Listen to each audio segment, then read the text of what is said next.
Brunswick County had no high school for blacks. None. I went to a college in order to go to high school. I was the only person in my house who went to high school. That was Reverend Dr. Grady Powell. Despite the neglect of Brunswick County, Virginia, Reverend Powell got his high school and college degrees and started teaching in Emporia, Virginia in the mid-1950s. Welcome to the Teachers in the Movement podcast. Teachers in the Movement is an oral history project that explores teachers' ideas and pedagogy inside and outside the classroom during the U.S. Civil Rights Movement. The Teachers in the Movement podcast is a member of the Virginia Audio Collective. To watch the full interviews, go to teachersinthemovement.com. I'm Dr. Derek Allridge, and I'm a professor in the School of Education and Human Development at the University of Virginia, and I'm the director of the Teachers in the Movement project. And I'm Dr. Sandra Mitchell. I was a teacher and administrator in Fauquier County, Virginia for 40 years. I'm a senior instructor in the Administration and Supervision program at the School of Education at UVA. And I'm proud to say I'm also Reverend Dr. Powell's daughter.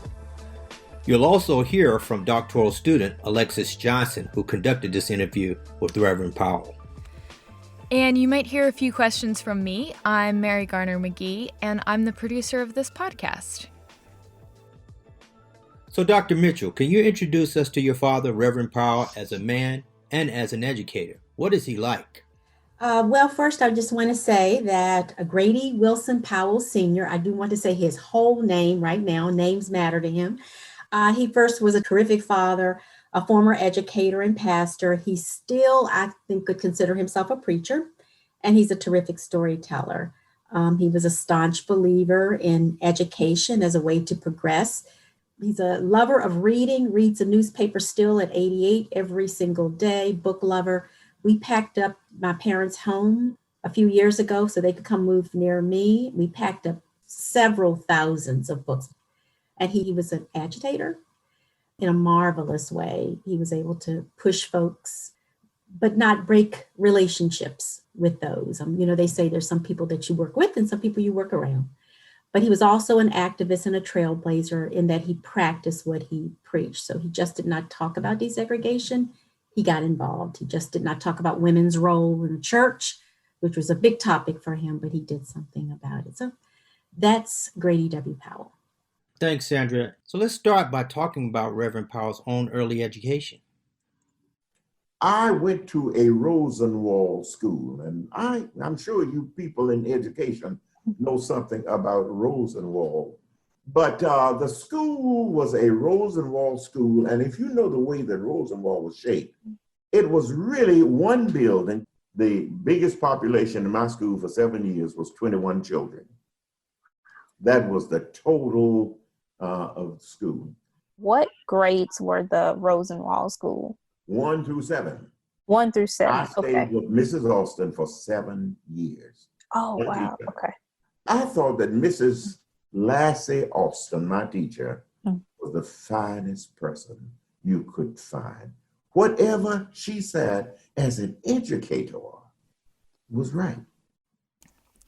So, Dr. Allridge, what can you tell us about the history of Rosenwald schools like the one that Reverend Grady Powell attended? The Rosenwald schools were part of a major school building project started by Julius Rosenwald, and Booker T. Washington was also involved. Rosenwald was the partial owner of Sears Roebuck, and of course, Washington was the president of Tuskegee Institute. The Rosenwald schools were established by Julius Rosenwald, and they required citizens to provide matching funds to start these schools. And these schools can be found, throughout the South and throughout the Midwest. In total, there were about 5,357 Rosenwald schools that were built between 1912 and 1932. And the purpose of those schools was to provide buildings for African Americans to receive an education. So they were very important to the education of African Americans at a time when African Americans had low literacy rates, when they had difficult time getting an education. So they were major. And you can still see these Rosenwald schools dotted across parts of the United States, particularly in the South where I'm from. I attend a church in South Carolina that was initially a Rosenwald school. So very important part of early 20th century African American education. And those schools were in 15 states across the country. Dr. Mitchell, do you have anything to add or stories that your father might have told you about his early schooling? No, except that I know he had such a high regard for his teacher, and he just thought she walked on water. And that's one of the things that I've heard in our interviews. They always talk about the impact of teachers who taught in the Rosenwald School. So that's probably an under-examined part of the history of Rosenwald schools, is actually the teachers who taught there. Right, highly respected. And were most of these teachers community members where they taught? How did people become teachers in a Rosenwald school? Many of them were from the local communities. Some of them attended a local normal school. Others did not attend a normal school, particularly in the early part of the 20th century. They didn't attend a normal school at all. They had up to a few years of school themselves, and they were able to teach in these schools. So over time, though, teacher education would become a thing, and these teachers would, be educated at normal schools and at colleges and universities. I remember when I first started teaching, this was in the 70s, there were a few teachers around who did not have degrees still around. They were at the end of their careers, but they had gone to normal schools and things like that. I did learn a little bit of their history from them. So that was his elementary and middle schooling. Let's hear a little bit about how he got his high school education. Your high school was from 8 to 12. No, my high school was from 9 through 12. Okay. I skipped the 8th grade and I went to St. Paul's High School beginning in 1946. The reason was that Brunswick County had no high school for Blacks. None. I went to a college in order to go to high school. That college had a high school division and a college. That was St. Paul's College in Lawrenceville, Virginia. St. Paul's chose to start us at the 9th grade because they had 4 years for college students, and they wanted to have 4 years for high school. So the county wasn't so concerned about colored folks' education anyhow, and they agreed with it. I was the only person in my house who went to high school. There were people from the community who had gone to high school, but there was no bus service for Blacks in Brunswick County until 1946. So those persons, the Blacks who had preceded me, had to go to Lawrenceville and get a room with someone. Maybe they had a cousin that they could stay. It was very difficult. No one that I knew actually went to high school and actually lived in Antioch. All of them lived with someone in Lawrenceville. But I was with the first group where there was a bus service sponsored by the county to go to high school. The way it was started, however, was that someone had to purchase the bus, and then the county would pay them for the operation of the bus. Okay, wow, thank you for that. Since Plessy versus Ferguson, there was separate but equal, and the states, like Virginia, ensured they were separate, but nobody enforced the equal. So they could not go to the white school, but there was no equal high school because there was no enforcement of it. That's why 1954 Brown versus Board of Education was so significant, because it said, now this is supposed to be enforced. But even in Virginia, there was rejection of that. So that's why it was just so significant and why he had to go to another place, because there was no equal for him. I mean, I know of this, being from South Carolina, even in my hometown, even up to the 50s, sometimes these students had to catch buses and go to high schools in other locations because there wasn't one there in the community. And sometimes they provided the bus transportation, sometimes they did not. And so there are a lot of people out there, even some people who became educators because of that. They would only go up to like the 11th grade. I think my mother just has 11th grade education because to get to high school, it was just a major undertaking to travel there. So was it common for HBCUs like St. Paul's College to take up the responsibility of public education in these areas? Morehouse did that, and so did Tuskegee. A number of HBCUs. Wow. And it just underscores the eagerness that African Americans had to get an education when the system was not offering this equitable education for them. They sought to grab onto this thing that they valued anywhere that they could, but not all could get there because it was not accessible.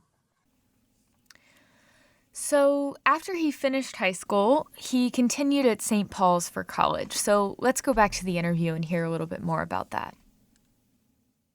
In talking about St. Paul's, what was your major at that institution? I majored in elementary education with a minor in history and English so that I could leave St. Paul's and teach in the elementary school, which was my major. Or I could teach English today, or I could teach history today. Mm-hmm. Yes. So once you completed your degree at St. Paul's, you immediately started teaching? Yes, I did. Okay. What was your first position at? I was a teacher in Emporia. When I went to Emporia is in Southside Virginia. If you know anything about Virginia, you will go through Emporia going from Richmond to North Carolina. When I went there, the Independent Messenger was the newspaper of Emporia. And the owner of the Independent Messenger was the chairman of the school board. He printed the names of every teacher. For the Black teachers, he would not put any kind of title to it. Mm. It was Aubrey Easter. But for the white teachers, it would be Mrs. Aubrey Easter. Mm-hmm. For me, it was Grady Powell.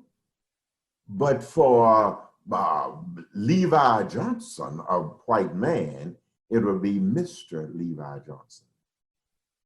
And you know, I'm 22. I sat down and wrote the man and told him that was not right. Listen, when the teachers heard that, they were sure I was going to be fired. They said, Grady, you don't understand how it is with teachers. The only way I knew that he got that, he must have told the superintendent, who must have told the elementary supervisor, Miss Stamps. She came to my room and observed, and when she was ready to go, she said, Mr. Powell, come here. And she was at the door, and she whispered to me, I heard that you wrote a letter. That's all that she said. Mm-hmm.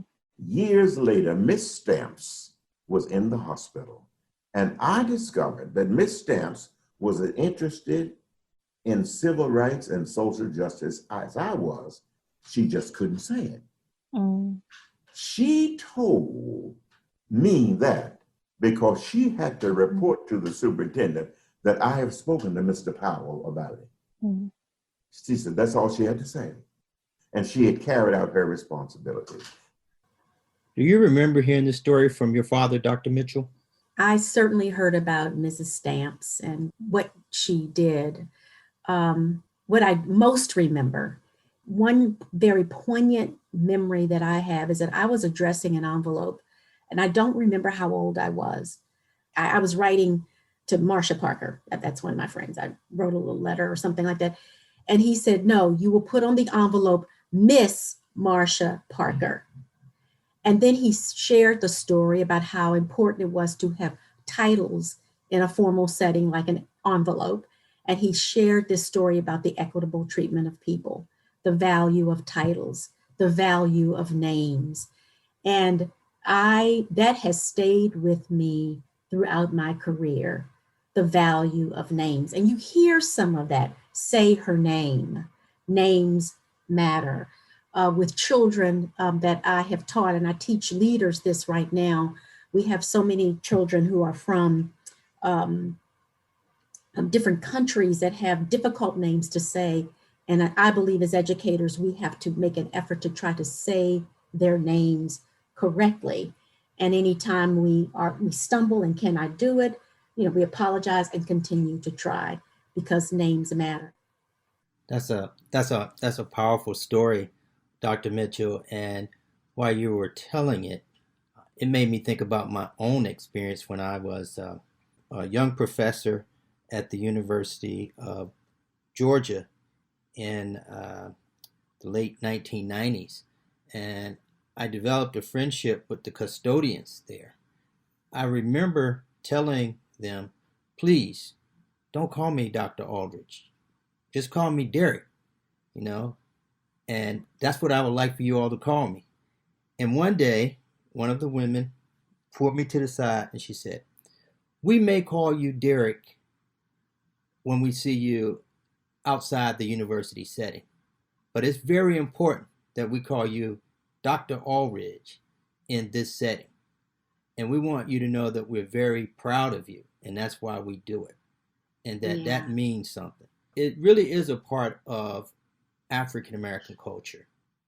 It is, and that's why the insistence that my dad, one of his first forms of activism as a young man, he's in his 20s, was to write the paper and say this must be done. Mm-hmm.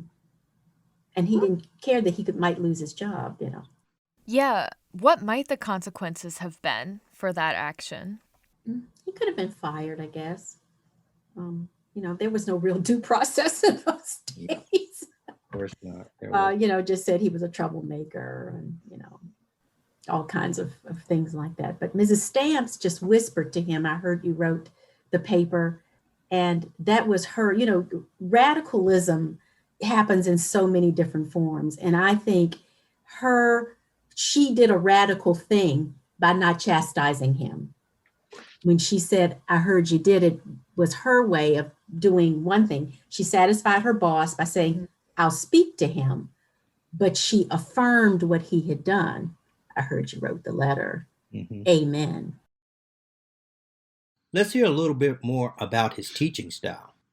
Can you tell us about your teaching style, how you taught, like what specific subjects were your favorite to teach at that level?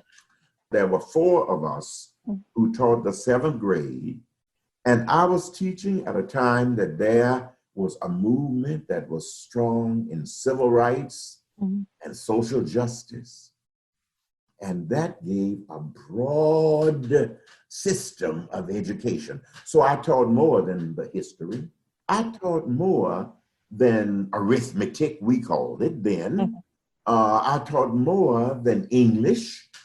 One of the things that I did in the 7th grade that I thought was most effective, and I'm not sure that anyone else has done this, there is in each paper a cartoon, as you know, every day. And I cut out the cartoons, and the cartoons always have a commentary on what's going on in life. Usually it's political.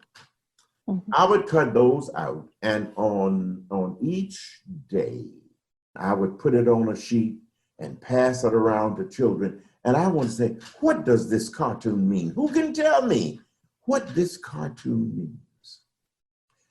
which meant that they had to listen to the radio. A few people had televisions then, or they had to go home and ask their parents about it.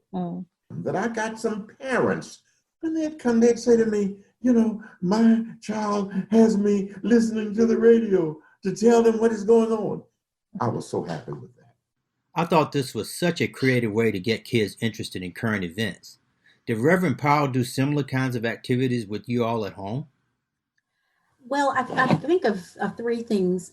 When I think of him, just looking at it as a father, it was simply that we grew up with family stories, this idea of current events as stories, know your history. I knew the story of my mother coming from Pittsburgh to go to Virginia Union and going into the White Tower and not being able to be served at the counter. They would give her the hamburger, but she had to walk out with it. And so she refused to buy the hamburger. I heard those stories, heard the stories of she had the blank paper test in order to register to vote in Brunswick County.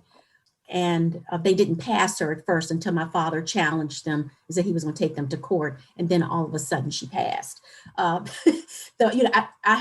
so that was kind of the indirect teaching because we heard the stories. The other indirect teaching about social issues was that they pushed us to be comfortable in unwelcomed spaces. Because my mother was from Pittsburgh, we traveled pretty much every summer because she was going to graduate school too, to see my grandmother up 17 through Winchester to get to Pittsburgh. Restaurants were supposed to be desegregated. My father insisted one summer that we stop at Duff's Rebel Restaurant. I'll never forget it. And we typically weren't supposed to be in there, but we went. And he made sure we sat down and the family was served, etc. A few people got up and, kind of in a huff and all of that. But those were real stories. But that was the real thing. Speaking of current events, in our interviews, many of our teachers have told us that they've used current events to teach about the civil rights movement and to teach about Black history in the classroom. And one strategy that teachers used was to use the local newspaper. I'm reminded of one teacher who told me that she used a local newspaper so that her students could see the local perspective of history. But then they would read the Wall Street Journal, if they could get a copy of it, or the New York Times to see what was going on across the country. And they would put this local perspective in conversation with the national perspective. And so I thought that was a very interesting pedagogical strategy to use during that period. And right now, that's just called rigor and relevance Right. and relationships. I think that's the other R.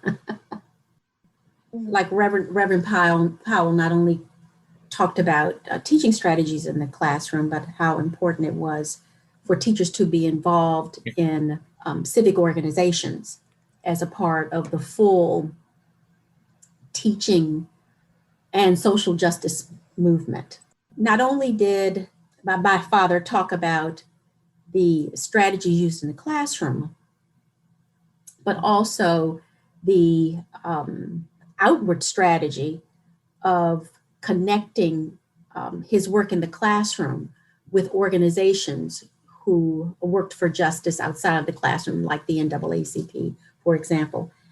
And he talks about how many teachers were involved in these groups were fired as a result of their activism. So let's take a listen to that. When I went to Emporia, the first thing I wanted to know was when did the NAACP met? And one person knew it, and they said, ask Reverend Shands. I went to that meeting. The people who were at that meeting, Reverend Shands, S.W. Tucker. Now, you might have heard of the law firm of Hill, Tucker, and Marsh. That was the law firm that really helped with the 1954 decision of Prince Edward County had closed the schools. Reverend Shands, Samuel Tucker, Mrs. Tucker, Mr. Midget, and Grady Powell. 5 people. I can't remember anybody else that came to the NAACP meeting. Teachers who wanted to join the NAACP would send their membership to Reverend Shands, who would send it away and use his address to receive the card. Because sometimes the postman that had been known would tell people who were the persons, members of the NAACP. And if the teachers were known for that, there was a time you would be fired if you joined the NAACP. There was quite a control. So you talked about this like remarkable activism with the NAACP. Were you involved during your time when you were teaching in any other organizations, like any teacher organizations or any other civil rights or political organizations at the time? I was involved, of course, with what was called the VTA. That was the Black group of teachers, the VTA. But that was not in and of itself a civil rights group. The teachers were very forward, but they couldn't be in these southern schools. J. Rupert Picott, who was executive secretary of the Virginia Teachers Association, was fired from Newport News. He was a principal in Newport News because he urged teachers to vote, and they fired him. Tom Henderson, who became the dean at Virginia Union University, was fired over civil rights and social justice. Most Black teachers were members of Black teacher associations like the Virginia Teachers Association. In South Carolina, my home state, the Black Teachers Association was named the Palmetto Teachers Association. And so these associations were instrumental in giving teachers a place to learn about, cutting edge curricula, to learn about Black history, and to have a space to talk to other teachers about what was going on in classrooms across the South. The NAACP was a little different in the sense that it was viewed as a subversive organization. And it is true that some teachers did not openly support the NAACP, but were oftentimes helping the NAACP behind the scenes, or were either members of the NAACP but did not participate in some of the outward-facing social activism. So we want to be clear that that does not mean that they were not activists because they weren't out in the forefront. Historian Tondra Loder Jackson and Patrice Grimes have coined this term called pedagogical activism. They were engaging in a form of activism by how they were teaching in classroom, what they were teaching. And, they were pedagogical activism by means of inspiring their students, who would sometimes go on to become activists, right? So Reverend Grady Powell spent the first few years of his career teaching in Emporia, but he had a calling to the church that his mother told him started in the womb. We would walk from our homes to church. Poplar Mount Church started in 1865. My daddy was was ordained as a deacon at that church the year I was born, 1932. My mother said that she was pregnant when she went up and knelt with my father for the ordination prayer. And she thought that probably was why I'm a minister, that the Lord might have called me while she was kneeling with my father in the ordination prayer. Dr. Mitchell, when did your father start preaching? Well, I understand that he started when he was 17 years old. I don't know when he was ordained, but I do know that he started preaching when he was about 17. And he retired from full-time ministry in 1997. So you can see the arc of all of that. And he did so many things, preaching and activism in that time.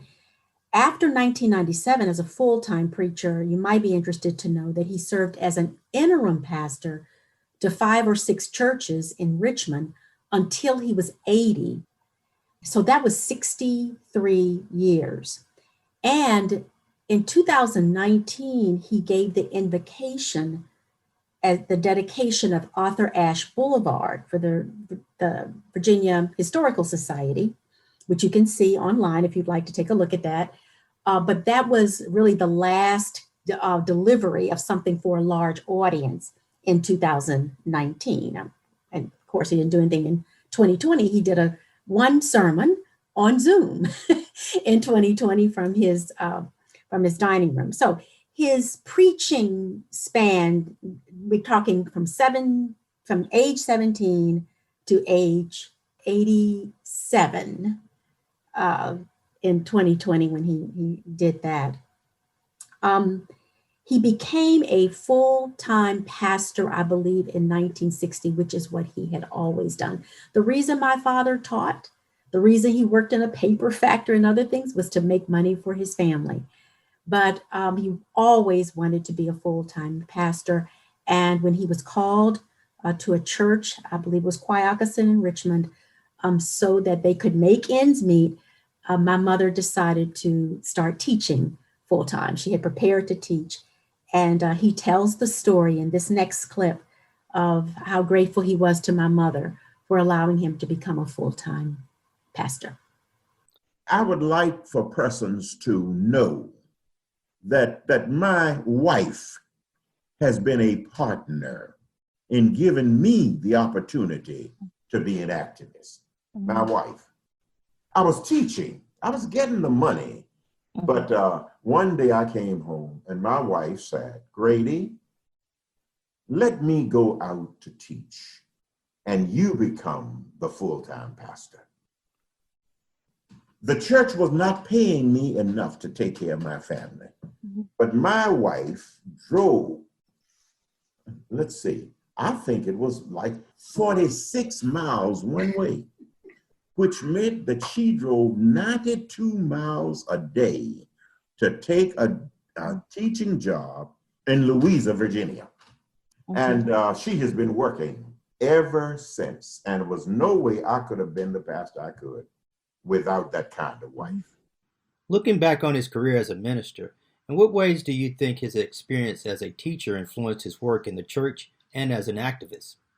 I think that when he saw something wrong, he wanted to do something about that. And in his preaching, very similar to his teaching in that he wanted to make his lessons or sermons relevant and engaging. I think that lines up. He also just loved children. He started the children's story within the service. He was very concerned with having an active youth group in our church. But he was also, I think that activism, that agitation that was happening while he was a teacher and an early preacher started to happen as a full-time minister, particularly at Gilfield.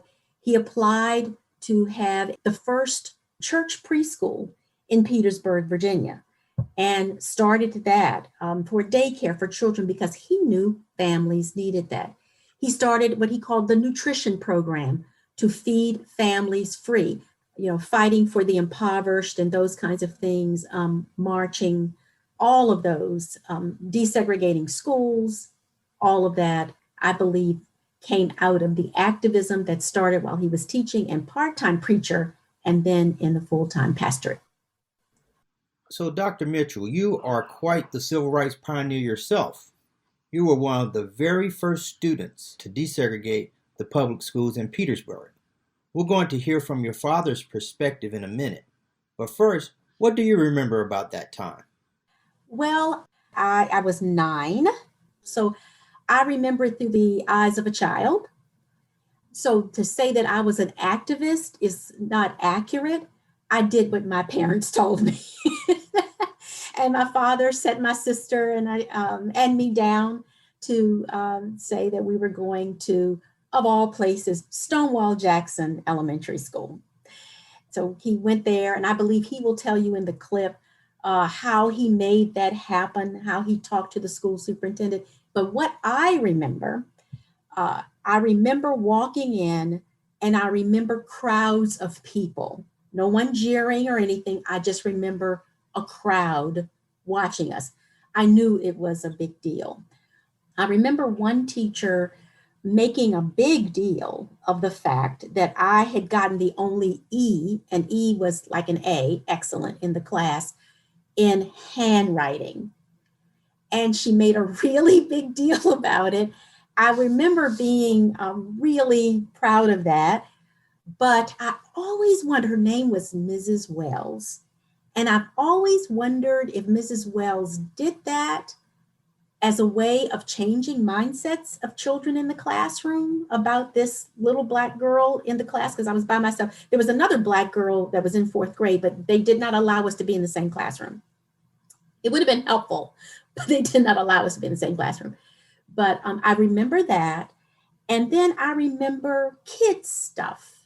I remember walking into the cafeteria, not knowing where to sit. I remember forming friendships with some white girls who they were going to meet on the weekend, but told me later I couldn't come to their house. I remember those kinds of things. And I remember my sister getting ready to get in a fight with one of the white girls because she had called her the N-word. And though I remember little things like that that were disturbing. The thing I most remember is that we were getting ready to do chapter 6 in the Virginia history book on slavery. I didn't want to go to school. And I think I lied to my mother about I was sick or something, but she didn't buy it. I had to go anyway. But those are the kinds of things that I remember. Not knowing you were an activist or you were a trailblazer or anything like that. I remember from the personal side. Could I ask you about being a former educator? Were you involved in any movements related to educational equity and justice during that time in Petersburg? Yes, I want to tell about Sandra. Petersburg had not integrated any schools. And I was coming from Richmond, and I stopped by John Meade's office. And I have always tried to be the person who kept in conversation with both Black and white, because I think that's the kind of world we have to make. And I've done that even now. I'm doing it. I went by Mr. Meade's office. I knew him extremely well. He was a nice guy, as you might call nice. He was the superintendent of schools. And I said, told Mr. Meade, I said, Mr. Meade, I have made a decision to, my daughters are in elementary school, to take them to Jackson School in September. This was in the summer. He said, now, Reverend, I'll tell you, I want to talk with you. And he said, I think you would know that I'm a man of my word. I said, yeah. He said, the reason I wouldn't want you to do that is that I am trying to get some money through the school board to put in recreation for colored children in Blandford. And if you do that, they're just going to get angry. And just wait, because we have got to do that. And I listened to him. And I said, well, Mr. Meade, yeah, I can see that. If you could guarantee me today, and I believe you're a man of your word, that if not this September, but the next September, you will come up with a plan for integration, and a parent won't have to be alone. And he looked and he said, yeah, you know, I'm of your word, but I can't promise that, because I don't know how the community will feel at that time. I don't know. I don't know how the school board. I've got to get the school board into that. I said, well, Mr. Meade, let me tell you. I think you know that I'm a man of my word. If you can't promise me when you will do that or the next year, then I just want you to know I'm going to take my two daughters to Jackson School this September. He said, well, I understand. He said, and let me tell you, I want to promise you today that your girls are going to be safe. And he said, I'm going to call the principal of Jackson School, and I want you to take those girls up before school opens and have them to meet the principal, Miss, what is the principal name, Sandra? Miss Cogbill. Miss Cogbill. And he did. He kept his word. The day that I took them, there were two other families that wanted to go with my daughters to integrate that school. It was a man named Hermans Fauntleroy, who was a teacher, and John Cole, who was a male person, and he was a Black entrepreneur, and my daughters. And Crystal Woods, we had one other, that's right. So we had 7. And they all got into my car. And I drove. Jackson School is on Washington Street. And West Street runs perpendicular into Washington Street. So I stopped in front of the bank, and a crowd was across the street, banked with people. That frightened me, but I had to be brave. You know, got these little girls, and they all were behind me like ducks. And I took them down, and I went down West Street. They followed me. I walked down across the street, and then I turned right and went to the door. And Miss Cogbill was at the top of the steps waiting for me. As I was walking to the doors, a man came out white and reached his hand out. Well, it frightened me a bit. You know what he did? He said, Reverend Powell, I am so glad you're doing this. And just feigned back in the crowd. And I took to this one that talk with you, little girl, and you don't feel good because I let them loose and I couldn't go in with them. But they had already, Miss Cogbill had told me that the 2 teachers who would be with teaching them, one was named Charlie Spain, Miss Spain, and Miss Peoples, Mrs. Spain. And that was the integration of the schools in education. And that opened education. But you know, the whites started the private school and the blacks started going there. Not in a small group, but in large groups. Dr. Mitchell, why do you think your father in particular wanted you and your family to be leaders in the desegregation process? I believe because it was there. I just think that he believed Brown versus Board of Education said that we needed to be in schools.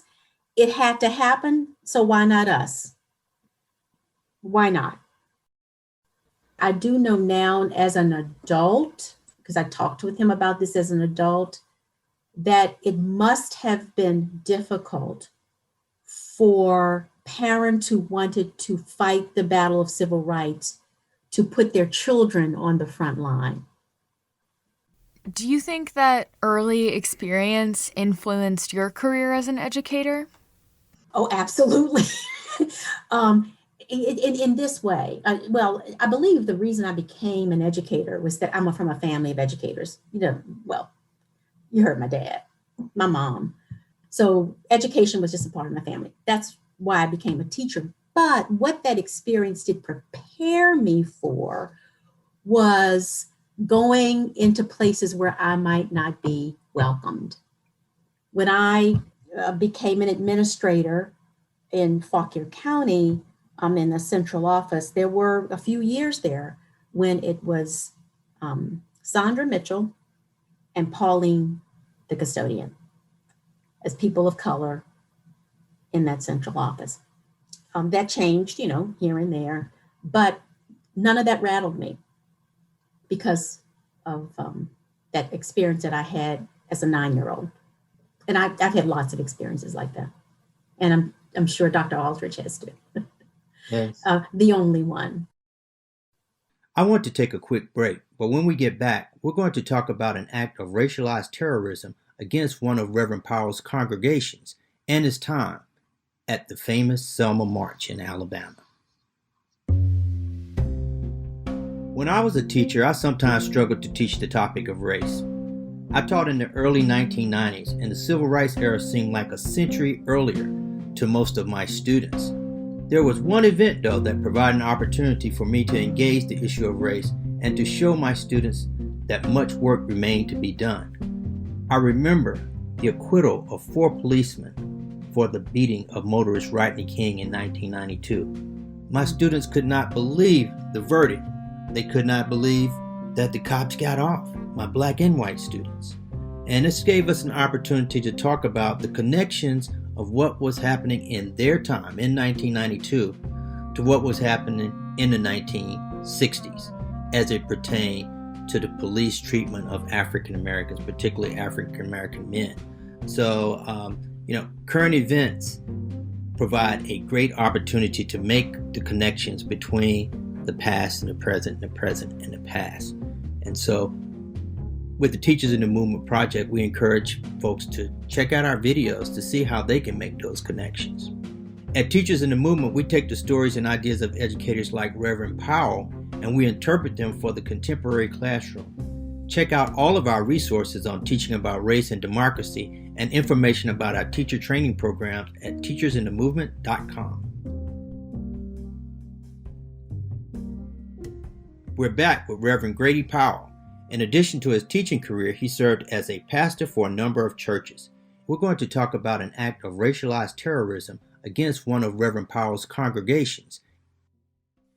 So could you talk more about your time as a pastor and your civil rights activism at Gilfield Baptist and just in Petersburg in general?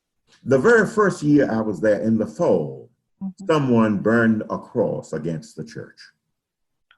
I never had been at a place where a cross had been burned. We were in revival. As we were singing the first hymn after the sermon, my usher, he ran down the side and he said, "A bomb is being burned outside." What? I went right back to the pulpit and said to stop the hymn. And I said, "I don't want you to rush out, but let's all get up and walk outside. There is a cross being burned. I haven't ever seen a cross being burned. And I want you to follow me out and let's look at it." And we went out. And the ushers, the trustees, got some water and pulled it down and poured it over it. That cross was about 25 feet in the air. And it was back against the church. But that building was brick and it couldn't set it on fire. Mm-hmm. And the people came from out of town to burn a cross. I think they thought Wyatt Walker was still there because he was much well known than I am. He was working with King, but I was the pastor. And I asked for that. I wanted to keep that cross as a symbol, up down through the years and be a part of our history. But the policemen wouldn't do it because they said they had to have it for evidence. I wonder what they did with that cross. But that was something that was very meaningful. Dr. Mitchell, do you remember when this happened? Did your father talk about it or include it in his sermons? What sort of impact do you think this incident had on him as an activist? As far as that particular incident, I do not remember it specifically for that night. I know something had happened. People were talking about it, but I was not there to witness it. It was a night revival. But as far as that cross burning and the impact on his activism, I'll simply say this in retrospect, that I believe it certainly affirmed to him that something needed to be done and that the work that he had started needed to continue. But that cross burning at Gilfield did not have to happen for him to continue his work as an activist and continue his speaking out for things. His mind had been made up. It was just a part of what he did. Well, we can't wrap up our time with Reverend Powell without hearing about his trip to Alabama to participate in the march at Selma. So let me tell you of one thing that is a part of the significant history books. Mm-hmm. I was in the Selma to Montgomery March. Gilfield Church sent me to Alabama to be in the march. You know, King was asking everybody to come in and meet them where they had this civil rights march that you will read about so much, the Selma to Montgomery March. Gentlemen and ladies, I was there. And let me tell you something about getting there and how nerve-wracking it was. How I got there. I was talking about this march. I was talking with the executive committee. Dr. Colson, who was the head of the education department at Virginia State, turned to me and he said, "Pastor, would you like to go?"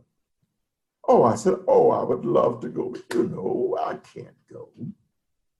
And Colson, who was the head of the finance board, turned to the other two and said, "I think this church ought to pay for him to get there in there."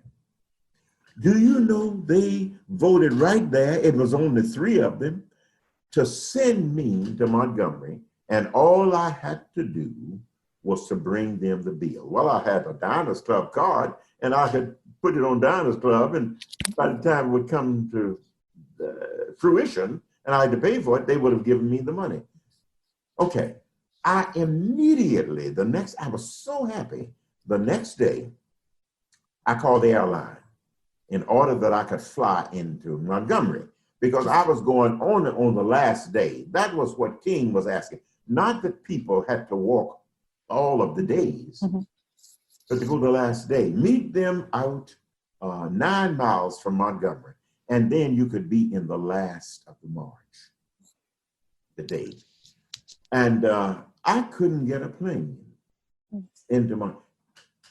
Then I tried the train. I couldn't get a train. The buses were, they said they can't take anymore for a trip to Montgomery. Well, I called a classmate. One of my classmates, his name was John Haywood Cross, for some years before I went to Gilfield, had become the pastor of 16th Street Baptist Church in Birmingham. Now, you might remember that church because 4 girls were killed on a Sunday morning.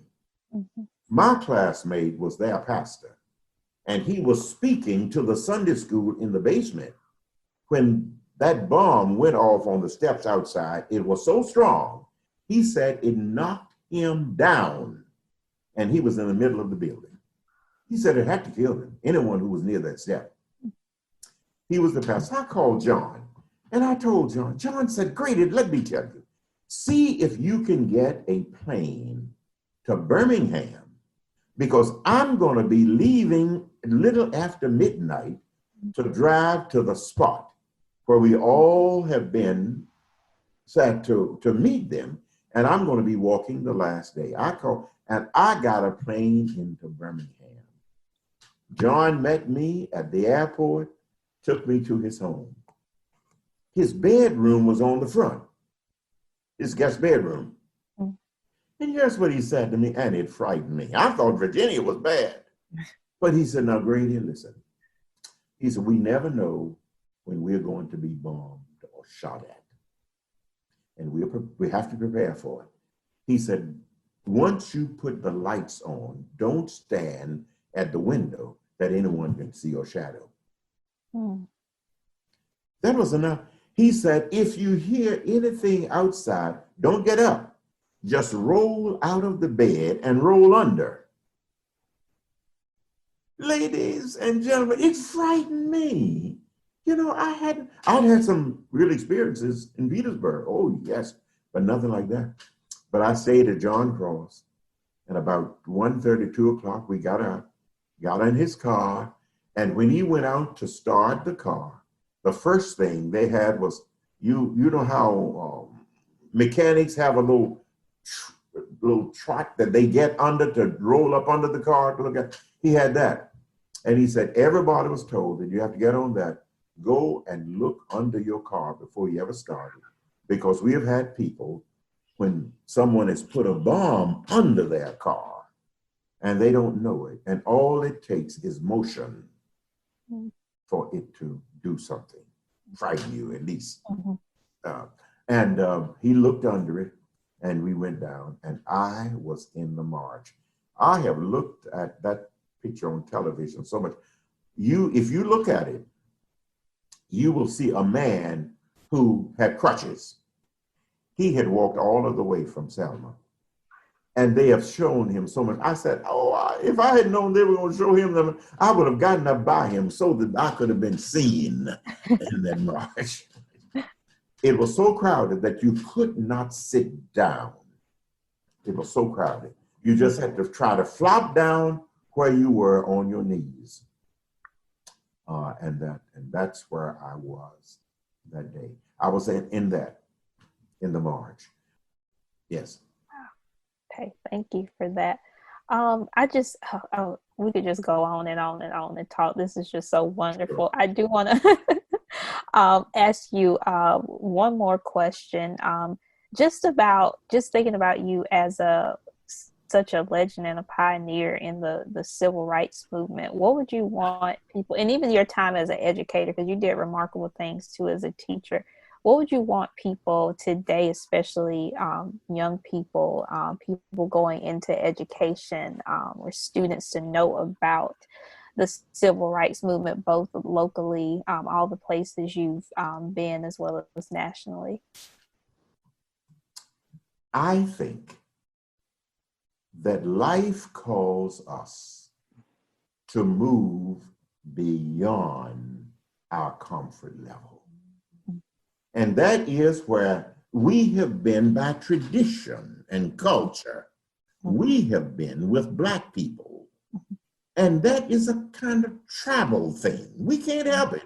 We were in that tribe. Okay, that's a tribal thing.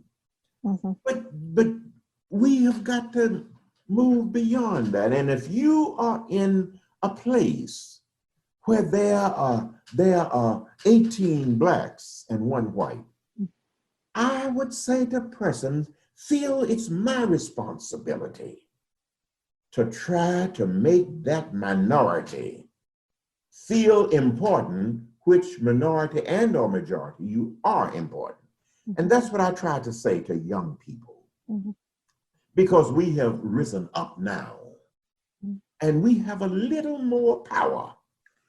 And some people don't like that we have a little more power. We still have problems. Listen, I know we have problems, but I would say that's what I have tried to do.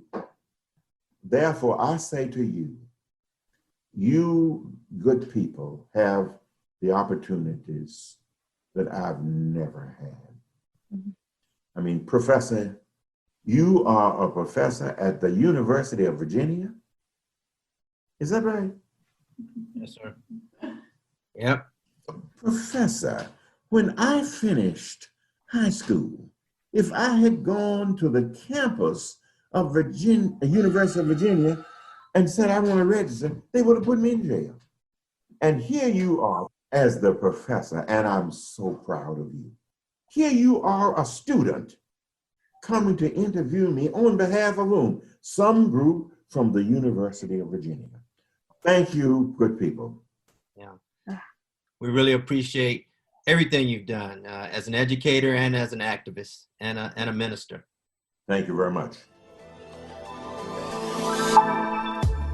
I'm Dr. Derek Allridge, and I'm joined today by Dr. Sandra Mitchell. This has been Teachers in the Movement. For more information and to view the video interviews, go to teachersinthemovement.com. The Teachers in the Movement podcast is a part of the Virginia Audio Collective. Our theme music is Summer Night by Vanilla. You can find their music at vanillabeats.bandcamp.com. The Teachers in the Movement podcast is produced by Mary Garner McGee. Thanks for listening.